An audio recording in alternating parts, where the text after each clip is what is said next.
आज केली दही सिमला मिरची भाजी। तुम्ही केली आहे का हो ही अशी भाजी? नसेल केलात ना तर नक्की एकदा तरी करून बघा, खरंच चवीला खूप भारी लागते आणि होते पण पटकन अगदी। त्यासाठी सगळी तयारी आधी करून घेतली। शिमला मिरची स्वच्छ धुवून उभी चिरून घेतले आणि त्याच्यातच उभा चिरलेला कांदा हे सगळं कढईमध्ये एकानं सगळं आधी तयार करून घेतलं। मिरची, कांदा बारीक उभा चिरलेला आणि आपली कोथिंबीर थोडीशी, हळद, आपले रोजचे बेसिक मसाले घरातले, मालवणी मसाला, गरम मसाला, धना पावडर, कसुरी मेथी थोडी आणि शेंगदाण्याचा कूट, हे सगळं एकत्र करून हाताने मिक्स करून घेतलं।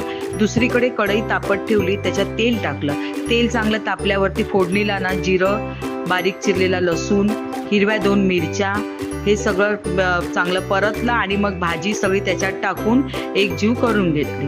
त्याच्यात चवीला मीठ टाकलं, पाणी अजिबात टाकायचं नाही। झाकण मारून त्या भाजीला की नाही 10 ते 15 मिनिटं शिजायला द्यायचं।